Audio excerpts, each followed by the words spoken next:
On Monday afternoon, tragedy struck on Makerere-Hill Road when this building under construction opposite the Makerere University main gate came crashing down. The collapse of the proposed Chaseka Towers left 4 people dead and scores injured. The building had already been occupied even when it was still under construction. Head of the Police Fire and Rescue Directorate, Joseph Mugisa, told NTV that about 20 people were inside the building, but only 9 have been accounted for, 4 dead and 5 injured. Particularly between midnight of last night and 3 a.m., the search and rescue teams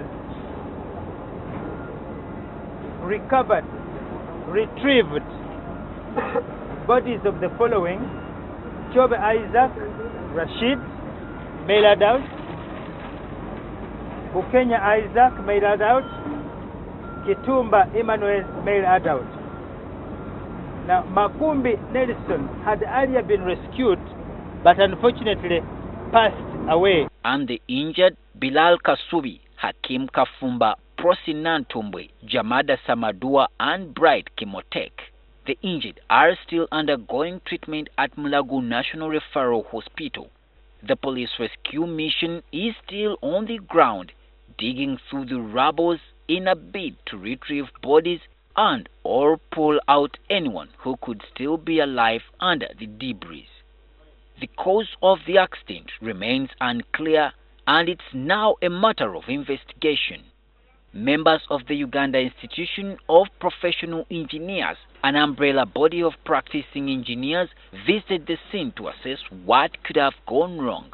The person who was responsible technically was definitely not an engineer, because the workmanship is very poor. The method of work for structures was poorly done. And also when we looked at the ground, we looked at the ground, and I think there's a lot of water that has soaked into the ground. That means there should have been a very good geotechnical study on the soils here. Professional engineers have confirmed that the debris coming from the building that collapsed is a confirmation that there was a weakness on the side of the engineer, who did not mind the material that he was using. We've seen the bars there. Some of them, the way they are laid is not very proper. Some of the anchors in the, between the beams and slabs and the columns are missing. Kampala Capital City Authority, KCCA, came under fire for allegedly failing to regularly inspect construction sites. I think also KCCA has a responsibility to ensure that what is approved is what is done on ground. If you are planning to build, you have to get a registered architect. There is a list of architects who are registered, which is available with the Society of Architects.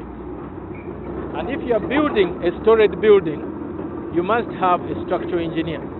KCCA Director of Engineering and Technical Service, Andrew Chitaka, said many property developers break the law.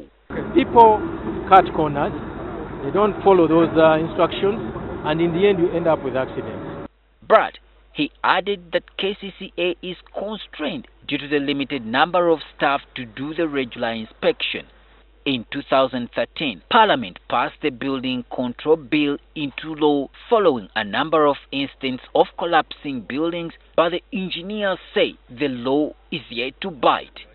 Solomon Kaweesa, NTV.